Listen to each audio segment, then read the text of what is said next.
We want to recognize Memorial Day today for what it was, and Craig began to talk about what he wanted to do, and I said, dibs on the story, I want the story. This is something I used to do when I taught 5th and 6th grade, and I did it every year for Veterans Day, and it just touches my heart every time. I haven't done it in years, so I'm really excited to share with you today. In 1931, a man named Billie Jean Cannell was born in the small town of Fair Dealing, Missouri, between Poplar Bluff and Doniphan. This is true. He was the second of 9 children born to John and Ida Cannell. And Billie Jean's brother actually attended the church where Craig grew up and Craig's parents went. Billie Jean's sister would later remember him as the brother that helped them with things like Band-Aids or inflating bike tires. She said he always had a protective nature about him. When the Korean War started in 1951, 19-year-old Billie joined the Army. He completed basic training before arriving in Korea on a crowded supply ship. Private Cannell's division, the 25th Infantry, was entrenched on the front lines only a few miles from the North Korean capital. And about 9 p.m. on Billie's first full day of combat, Private Steve Mullen and a fellow named Rodriguez joined him in a machine gun bunker. The 3 men were returning fire and throwing grenades down a hill when the enemy responded in what was called a fanatical assault. Private Mullen remembered seeing the sky lit up like it was the 4th of July. The 3 soldiers were overrun by the Korean forces. Suddenly, a grenade was lobbed into their bunker. Mullen and Rodriguez reported that Private Cannell threw himself upon that grenade and absorbed the blast with his body. He was badly wounded, but alive. Amidst the chaos, the 3 men started to pray. And then a second grenade was thrown into their bunker. And in an instant, Billie summoned what little strength he had left, and he rolled over on top of it.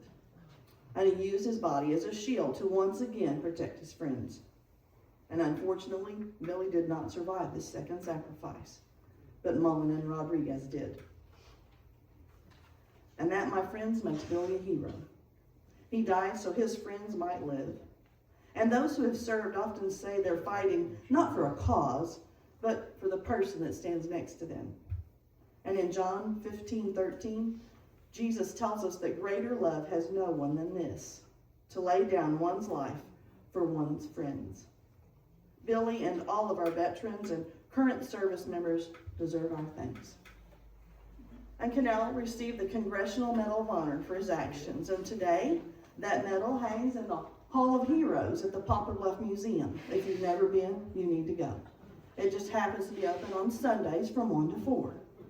Poplar Bluff even dedicated a major road to him. You've probably been on it many times. Canal Boulevard is the road that goes from Burger King out towards 10 Box. You can see the street sign right there. It says Canal Boulevard.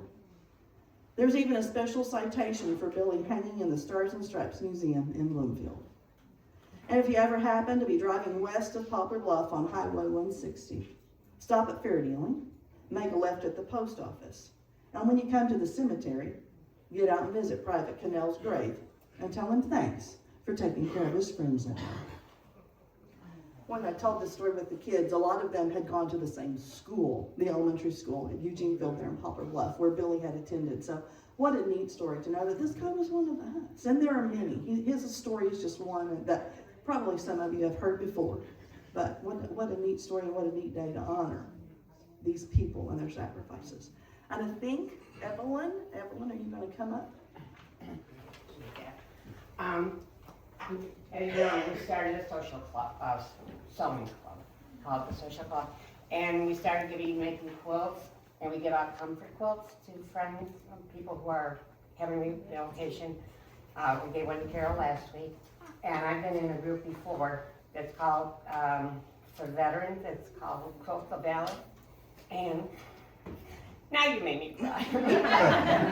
And we are giving out our first veterans quilt today, which is a good time to give it out. And it's a surprise, but we're going to get it to them, a gentleman today. And if any veterans we have here within our church, if you want to be eligible to get one of these, we have to know who you are. And after this, we're gonna draw a name for the next Veterans Quilt, but this is our first one. But today, we're gonna give out this first Quilt of Valor, and it's a national organization.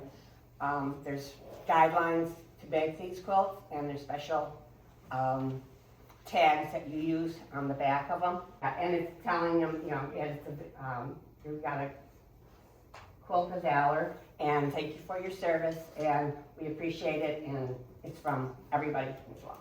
But we need to have names of everybody who has been in the service, ladies or men. We make it look a little bit different for the ladies. We do a little more floral. But it's red, white, and blues, but there are certain requirements that we give these out, so they're special. Not everybody gets one.